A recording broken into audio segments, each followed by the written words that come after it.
Ayan, isang recipe na naman ang ating gustong ibahagi sa inyong lahat. Recipe na madali nating ginawa at masarap. Ayan, continue to join me sa ating pagluluto. At sana magustuhin nyo ang aking pamamaraan kung paano ko ginawa ang ating recipe na ito.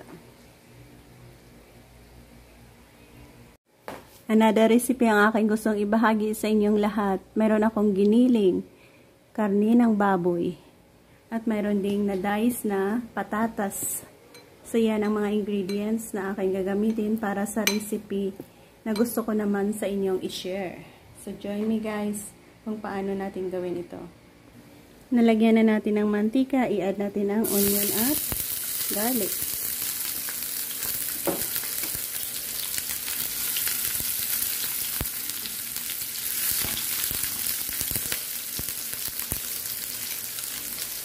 I-add natin ang ating giniling.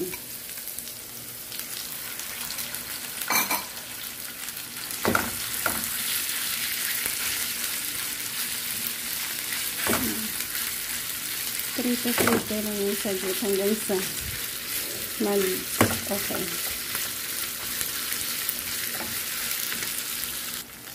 Ngayon, medyo na golden brown na.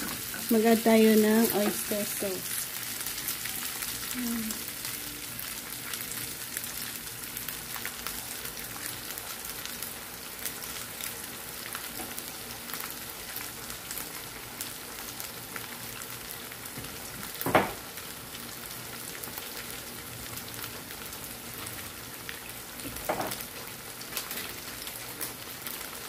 Lagyan din natin ng bay leaves.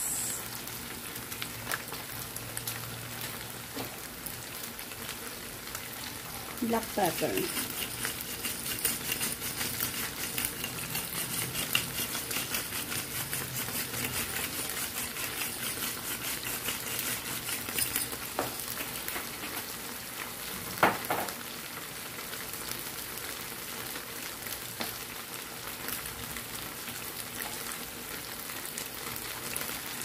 Soy sauce. Soy sauce. Ayan.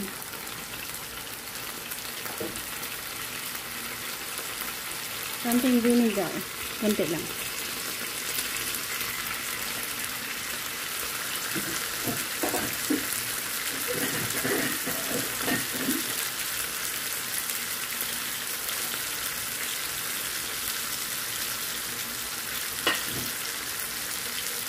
Sugar.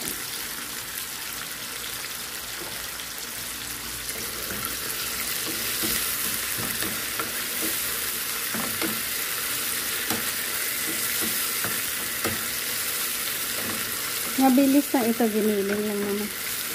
So, i-add natin ang ating patatas.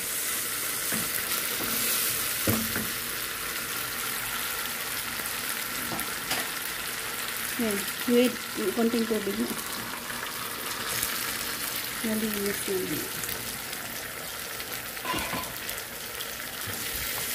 Yan, halayaan natin diyang lambot ang ating patatas.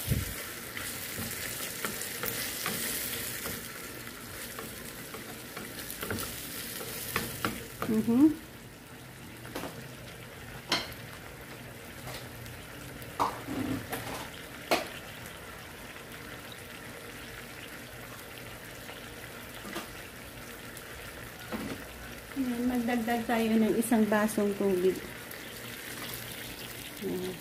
Cover at hayaang lumambot. Yan. Ito ay kalahating kutsarang cornstarch. Dinaliyot natin sa kalahating basong tubig. So, i-add natin dyan.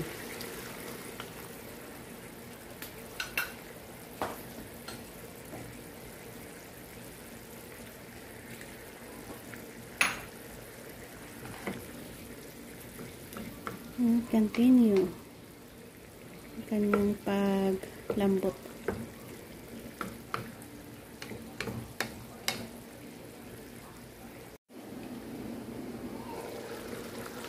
Wow, looking good.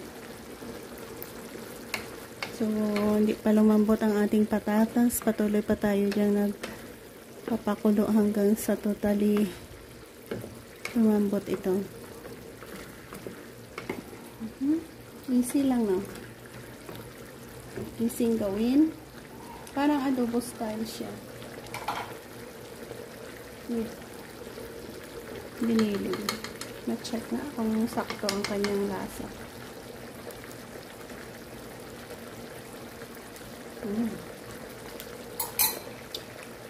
Sakto lang. Masarap. Yan.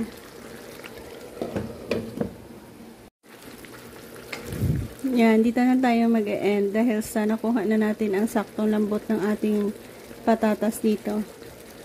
Saktong lasa ng ating gravy or sauce niya. Yan, oh, malambot na. Yan.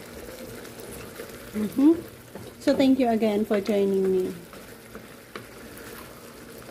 And have a blissful and wonderful day sa ating lahat. Bye-bye, guys!